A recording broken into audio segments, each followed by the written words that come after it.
Right, to your questions, and perhaps with Eddie Howe in mind, a young manager who's doing very well. Let's start with this one. Gary, you can take this. What's the most important quality for a modern manager? Do you know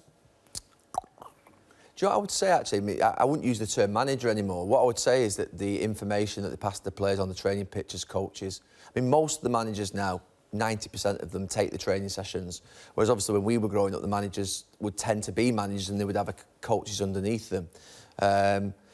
I think that players now, straight away, they buy into innovative coaching sessions, interesting coaching sessions, good tactical information. I think it's very difficult now to get players just to be defensive players. I think you need to now have an idea about how you're going to win the game, how you're going to play on the ball. A lot more progressive than football used to be, and it's a lot better. It's a lot quicker, a lot more mobile, a lot more fluidity in the positions. We've watched the game tonight, which was fantastic, and I think players now rely upon that, particularly with the fact that actually you'll work out everything's great in the first month. When you're in a club, because obviously the players are obviously trying to impress a new manager, but what they'll turn off on you on is if your information isn't good on the training pitch. And that's something that I worked out to my detriment in Spain, and they kept asking me in those press conferences after, what's your idea, and I'd played at a club, Manchester United, where if we had to counter-attack, we'd counter-attack. If we had to keep possession, we'd keep possession. If we had to go long, we'd go long. So this idea of having a specific idea, I think players really need that now off a coach. They need a specific idea. So you see Jurgen Klopp, Pep Guardiola, Maurizio Pochettino, they all have a very specific idea of what they're going to do, and it's one idea. They don't change from it. You don't see them doing sort of what would be, little variations on the theme, but not what would be sort of like play counter-attack one week, long ball the next week, possession the next week, which actually 10, 15 years ago, teams would adapt a lot more. Do you agree on that, Jamie, that coaching is more important now than... Kind of paraphrase, but more important than handling the media, than man management, I think the stature? I think the two things you've mentioned are vitally important also. I think in terms of coaching, what you're saying is the actual, on the training pitch, keeping the players interested. And the big thing I always hear about players, and you hear people saying, oh, it's great, you do different things in training all the time, but I'm a big believer in actually repetition. Obviously not exactly the same sessions, but I think when I was first properly coached, I was 14 and I went to the national school. I've been at Liverpool, been coached of course, but you're only there 1 hour a week. Not a lot you could do. So when I went to the national school, a little short from 14 to 16, we had a direct way of playing. Not long ball, but it was always a case of get the ball into the front man. I was a centre forward at the time. But after the 2 years, it got to the stage where every defender, midfield player could get the ball into the front man, because that was the message we were getting day in, day out for 2 years. Every striker there was 4 of us, we could all hold the ball up brilliantly because of that repetition. So that was our way of playing. It wasn't total football, but we had a way of playing, a structure that actually, once you get that repetition and understanding what you're doing, that's what you can do. And that's what I say on this show. There's no right or wrong way to play. There's no right or wrong system. It's being good at what you do. And I think a lot of that comes from your training sessions and the repetition in what you do. This is interesting, and perhaps it's asked thinking about Mesut Ozil, who's been captain of Arsenal recently, Paul Pogba, captain of Manchester United. Is a captain, Jamie, still an important role in modern football? I think so. I think the days of Keane, Vieira, probably John Terry, maybe even Steven Gerrard and ourselves also, the different types now. I just think there's different characters in the game, and leadership is different in so many different ways now. I think sometimes managers can maybe give it to the best player in some ways, maybe even to keep a player happy. I look at Van Dijk being captain for Liverpool, with Milner and Henderson being out. Jurgen Klopp actually had a vote with the players who they felt should be the captain. I don't think it's as important as it was before. I think teams change so much now with rotation. So it does... I think even at the end of your time at Manchester United, sometimes you'd be captain, or Giggs, depending who was playing, Scholes. There were so many different people. There wasn't that sort of number one driving force who we think back, who played every week, really. So I don't think it's as important as before. And I think we're now seeing different types of captains for different leadership reasons. I think managers now are actually having to make decisions to make people captain, to not pacify them, but almost like force the issue. So Paul Pogba gets given the captaincy at the start of the season after there had been quite a public spat.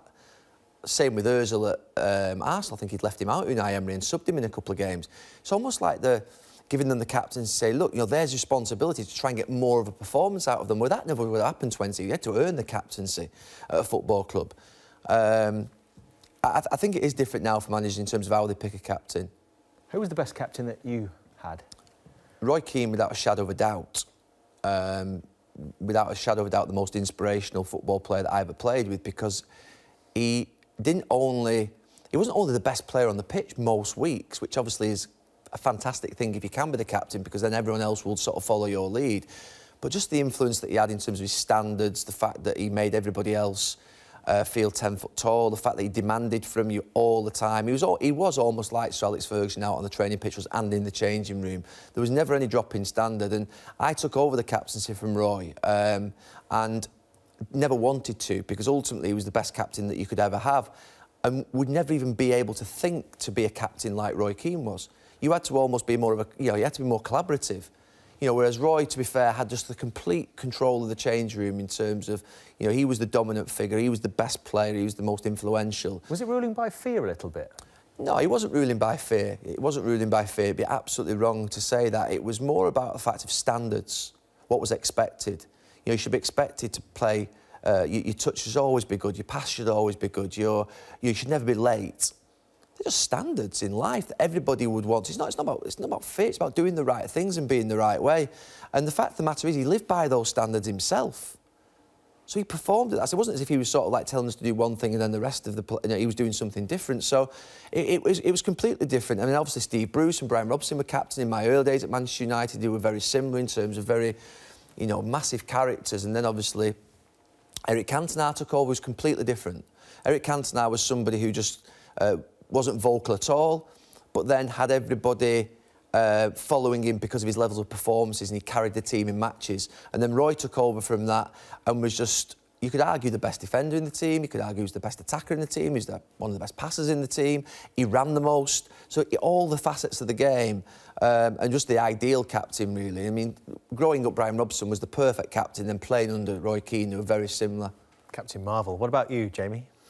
Stevie Gerrard. Stevie was, how can I explain? Everybody loved Stevie in the players because he was the best player and everyone just looked up to him. Every time a new signing come to Liverpool, always they would say, I want to play with Steven Gerrard. So Stevie led by example his performance. Oh, no. I was probably, if you think of a captain type, in terms of being vocal, I'd fall out with my teammates. Stevie wouldn't too much because they all had that much respect for him. Whereas I could get into an argument on the pitch with my own teammate. I wouldn't be bothered off the pitch, to be honest. I've always said this before. They're not your mates, they're your teammates. You don't speak to many of your teammates now, one or two of them. I always say that now. It's so important winning. Don't be too worried about falling out with your teammates. But Stevie was a captain, probably like Cantona, where you all sort of looked up to him. He was the best player.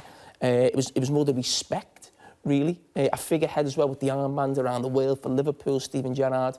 standing there in the Champions League in the tunnel going out. He's Mr. Liverpool. Do you think that matters? That's sending a message, if you like? Oh no, I think it was big to have Steven Gerrard had to be captain with that armband on, that sort of man who's probably famous all around the world for Liverpool, and everybody looking up to him. Really, and I was just the one who had to fall out with people. The first United team that I came into, like Steve Bruce was in the team, Peter Schmeichel, Roy Keane, Brian Robson, Paul Ince, Mark Hughes. The first England team that I came into had Stuart Pearce, Tony Adams, Paul Gascoigne, Paul Ince, David Platt was a captain, Alan Shearer. Almost like you could pick any one of 6 to be captain of those teams. Now you're actually looking at certain teams and thinking, who's going to be the captain? Who would be the captain? You saw Mesut Ozil captaining Arsenal last weekend. We've seen Ashley Young and Paul Pogba captain Manchester United. It does get pushed around the team quite a bit more now, and there's no obvious standout captains. Whereas when we first came into the team, there's probably 6, 7 players that you could think any one of them could have been captain of the team. Good question, that. This goes back to... Good answers as well. Yeah, excellent. To take that as a given. We were talking about Ross Barkley earlier and had to leave Everton perhaps to see the best of him at Chelsea. Can it then sometimes be harder to be a local player? I think about being a local player myself. I can only judge it on where I'm from, Liverpool, the city I'm from, and it is very intense within the city. And I always felt this as a player. I never wanted to leave Liverpool, of course I didn't. And I don't think probably Ross Barkley wanted to leave Everton, the circumstances happened. But it's very difficult to actually if you actually leave, it's probably maybe the club get rid of you because you're not good enough, or you move on to maybe better things, as Ross Barkley has, maybe Steve McManaman at Liverpool. They're not thought of as well. Even McManaman, what a player he was for Liverpool. So I used to always think about that, how, you know, and what I would say about local players, every club likes to see local players go. And we've had this discussion before about, I think you get sort of the benefit of the doubt early on. They want to see you do well, they'll stick with you if, you know, things aren't going well. But there is a time when it becomes difficult, really. And what I'd say about myself and you, starting your career at two of the biggest clubs in the world and finishing your career. Now, let's look at my position. Say for the best centre-back I played with, Sammy Hippier, and Virgil van Dijk, now one of the best centre-backs in the world. So that was my position. So Sammy Hippier, when he came, was 26. No one saw him at 18, having his difficult moments, ups and downs. Virgil van Dijk was in Holland or Celtic, may have not been ready for Liverpool at 19, 20. If he'd have actually come through the ranks at Liverpool, him and Sammy Hippier, I'm not saying they wouldn't have been good enough, but maybe at that time they weren't right for it. And maybe you move on. So when you come through at a local club, the whole world's eyes see you, have your growing up period, your mistakes, good games, bad games, and you get to your 26, 27, when you're in your prime, and then I'm playing centre-back in Champions League finals, probably lasts for 4 or 5 years, that period, and then I'm on the down of, you know, not playing as well, people question you, should you be playing, his legs have gone, these things. Well, if you actually sign a great player at 26 and he leaves at 32, all you remember is that, oh, what a player, one of the best players we ever had. Whereas you are a local player, at times it can be tough because you're learning on the job of playing men's football and Premier League football at 19, 20, 21. And mentally, I mentioned with Ross Barkley, I think he found that difficult. Ross Barkley's got much more ability than I have got, or I had. I think I'm probably a lot stronger mentally. And I think to play for one of the top clubs for your whole career and go through the ups and downs, you have to be strong mentally. And I think that's why I lasted that long, not necessarily because of my ability, because of my mental side of it. I think, to be fair, maybe like in cities like Newcastle or Liverpool, it's a bit of a goldfish bowl where you think that everybody's sort of like on top of one another. I think at United, my view is it's a lot more forgiving to be a young player at the club.